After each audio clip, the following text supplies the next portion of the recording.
Bon, fait que ça a coupé. Quand j'ai pesé sur record, ça a coupé. Fait que ça va être la deuxième partie.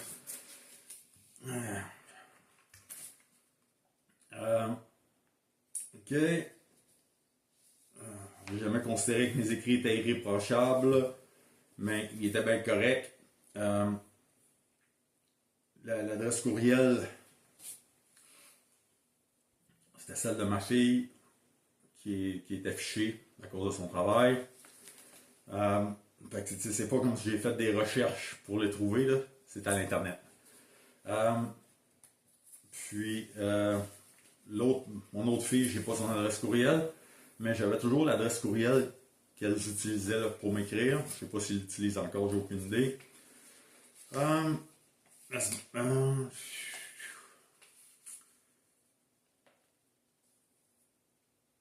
Okay. En mars 2025, Madame modifie sa demande pour y ajouter des dommages moraux. Elle allègue et témoigne souffrir d'anxiété et de symptômes dépressifs en raison des actions de monsieur et avoir reçu un diagnostic de syndrome de stress post-traumatique avec crise de panique.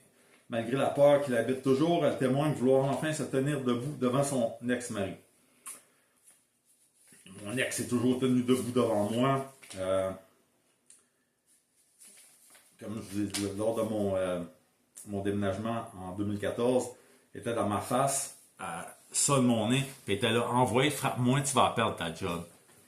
Pas du tout, puis je ne l'ai jamais frappé de ma vie, pas du tout le genre de comportement de quelqu'un qui a déjà eu peur de son ex.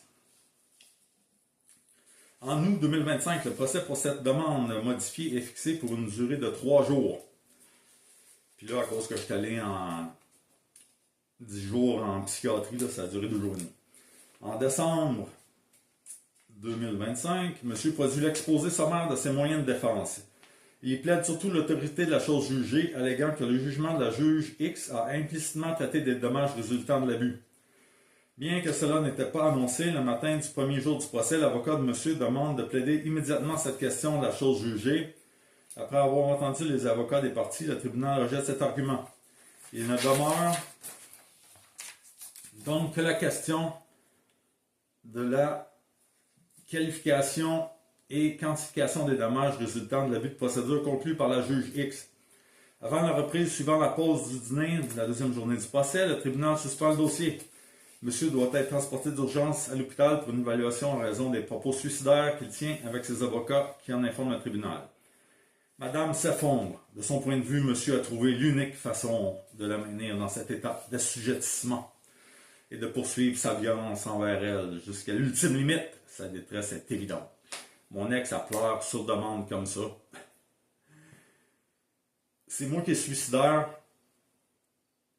Puis pendant que les avocats sont ensemble, comme je l'ai dit dans une autre vidéo, j'étais dans le cubicule à l'extérieur, mon ex est venu, elle me faisait des signes de... On me disait, qu'est-ce que tu fais encore? Crise de trou de cul ou peu importe quel... Comment qu'elle m'aurait traité? À l'été 2026, l'audience se poursuit et se termine. Monsieur termine son interrogatoire en chef et son contre-interrogatoire. Ensuite, des différents événements qui précèdent. Il répète que madame a commis de l'aliénation parentale et qu'elle est l'ultime responsable du bris de sa relation avec ses enfants.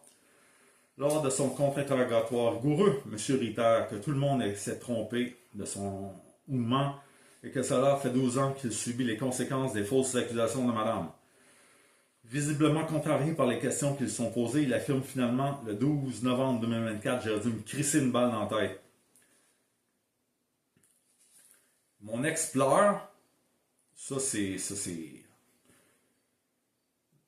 est affecté. Moi, je dis ça. Je suis contrarié par les questions qui lui sont posées. Il n'arrête pas de revenir sur 2014 en montant.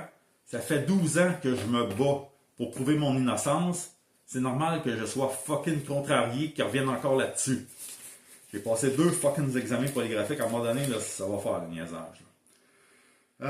La conjointe de monsieur témoigne également. Elle confirme l'état dépressif de son conjoint. Ça, c'est ma conjointe à moi. Là. De même que l'hospitalisation de ce dernier pendant 10 jours. Ma conjointe, elle a aussi parlé. Elle a de mon ex qui essayait de pendant qu'elle arrivait au palais de justice, elle l'a regardé sans arrêt jusqu'à ce qu'elle rentre dans le tribunal. Puis après ça, j'en ai parlé dans l'autre vidéo, là, quand ma conjointe était dans le cubicule, mon ex est passé, était avec son avocat. Elle a laissé son avocat prendre un pas d'avance. Elle s'est retournée vers ma conjointe et elle lui a fait une grimace / sourire. Puis ma conjointe, elle a aussi témoigné comme moi qu'on a déménagé à 3 reprises. Puis mon ex, elle nous a retrouvés à 3 reprises. Puis elle s'arrangeait pour qu'on sache qu'elle nous avait retrouvés. Mais ça, on n'en parle pas, la juge. Là, après ça, quels dommages d'intérêt sont dus par monsieur? Je ne vais pas vous lire ça, là, c'est des versets même.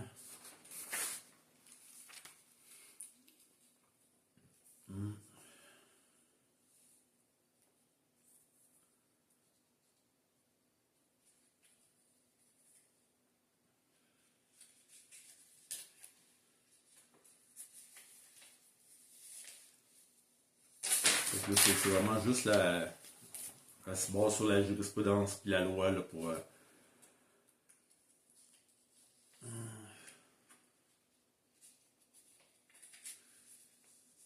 Les numéros, c'est quoi? Les abus.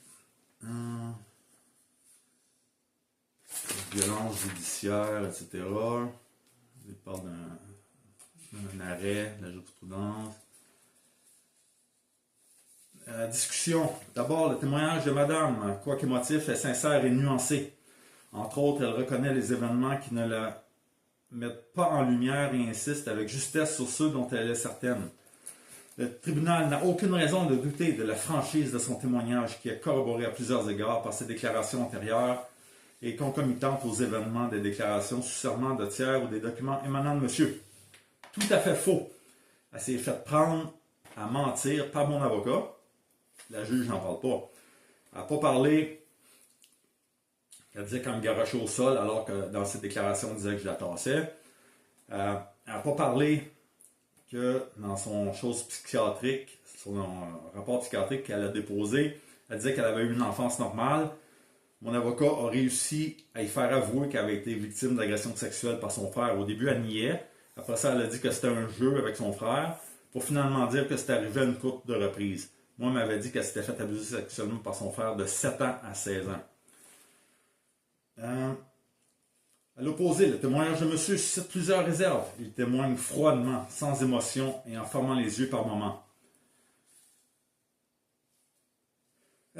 Pourtant, monsieur confirme avoir témoigné très souvent à la cour, notamment dans le cadre de son travail, sans dire que ces éléments sont déterminants dans l'appréciation de sa crédibilité. Il soulève des interrogations dans l'esprit du tribunal, particulièrement dans un contexte où les parties rapportent différemment certains événements, tout comme le témoin, lequel rapporte une conversation avec monsieur, où ce dernier affirme avoir l'intention de rendre la vie de madame misérable si elle le quitte un jour.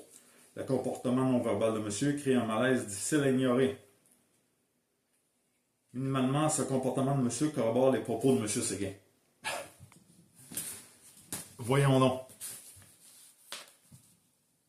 Parce que je suis fâché qu'il mente comme ça, ça corrobore ce qu'il dit. Comment est-ce que je suis supposé réagir à quelqu'un qui ment à mon sujet? Je suis supposé apprécier, sourire. Voyons. Puis j'ai tout expliqué, parce que lui disait aussi que pour moi, le mariage, c'était jusqu'à la mort. J'ai essayé de quitter mon ex à plusieurs reprises. Il disait que la femme était là. Il disait que je lui avais dit que la femme était là pour servir l'homme. Il n'y a pas plus égalitaire que moi dans les rapports humains, que ce soit homme, femme, ou peu importe quelle... on dit des races, là, mais c'est la race humaine, là, peu importe de quel endroit tu viens sur Terre. Là. La couleur de la peau, whatever. Au surplus, le tribunal ne peut faire fi du fait que monsieur se décharge de toute responsabilité et accuse les autres de tous ses maux. De son point de vue, madame ment, sa fille ment, le procureur de la couronne a menti pour obtenir l'ordonnance sous 810. Son avocat lui a menti ou a été négligent. Il a avoué Monsieur, ses collègues ment. Mon corps de police s'est trompé. J'ai tout prouvé ça, là. J'ai tout prouvé ça. C'est pas pour rien que j'ai passé 2 examens polygraphiques. Mon corps de police n'a pas voulu en tenir compte. Parce que s'il en tenait compte, il n'aurait pas pu me condamner. Les arbitres se sont trompés. Tout le monde ment ou se trompe, sauf lui. Cette absence totale de nuances fait ombrage à la force probante de son témoignage. C'est-il de ma faute à moi, ça, si les gens mentent? En tout cas. Ouais. Pour ces raisons, le tribunal retient que la crédibilité et la fiabilité de monsieur relativement aux éléments contestés sont faibles. Ensuite, le contexte entourant la saga judiciaire des parties était sûrement lié à leur situation familiale. Même si les procédures de monsieur sont dites de nature civile, elles découlent du mariage des parties et de leur relation familiale. La relation n'existe pas en dehors de ce contexte. Une fois ces éléments établis, la preuve révèle que monsieur a mis ses menaces à exécution. Après avoir harcelé madame et les enfants par courriel et par lettre, il instrumentalise le système judiciaire, le processus judiciaire, dans le but de lui nuire et afin que sa vérité prévale. Ce faisant, il parvient à lui rendre la vie misérable dans le but de conserver un contrôle sur elle et de la garder exactement là où il veut qu'elle soit. Là, elle cite le petit bout de paragraphe là, que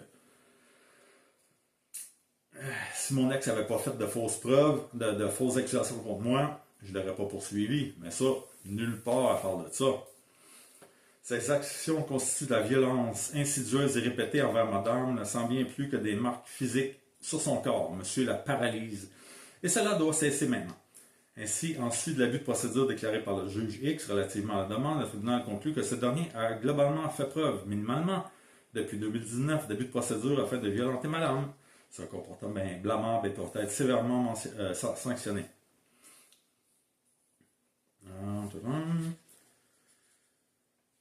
Là, ça dit là, les montants qui sont réclamés. Chose de droit. Puis la conclusion, malgré ce qui précède et les conclusions sévères auxquelles il en arrive, le tribunal n'est pas insensible à la détresse psychologique évidente de monsieur. Lorsqu'il affirme pendant son compte rendu rogatoire qu'il aurait dû s'enlever la vie en novembre 2024, monsieur exprime manifestement que le malheur qu'il habitait alors est toujours présent. Moi, là, encore aujourd'hui, je check pour voir si je suis suivi. Si un véhicule arrête devant chez moi, j'ai peur. Pourquoi? Parce que mon ex, elle m'a retrouvé à 3 reprises. Moi, mon ex, j'ai aucune idée où est-ce qu'elle habite. S'il est vrai que le présent jugement doit marquer la fin d'une saga judiciaire, il n'en marque pas la fin de tout. Il s'agit de l'opportunité pour les parties de tourner la page et de passer enfin à la prochaine étape de leur vie, l'un loin de l'autre. La vie doit continuer. Là, elle énumère là, tout ce qu'elle doit payer. Fait que, en gros, c'est ça. Si vous avez des questions, posez-moi-le. Moi, je suis un grand livre ouvert. J'ai rien à cacher. J'ai dit toute la vérité. Comme mes tatous le disent, vérité jusqu'à la mort. Ça, je me suis fait tatouer ça après le procès, avant d'être condamné. Puis là, j'ai mon nouveau tatou qui dit No Justice avec le point, comme dans l'autre vidéo. Puis, c'est ça. J'ai absolument rien à cacher. Je dis la vérité depuis le début.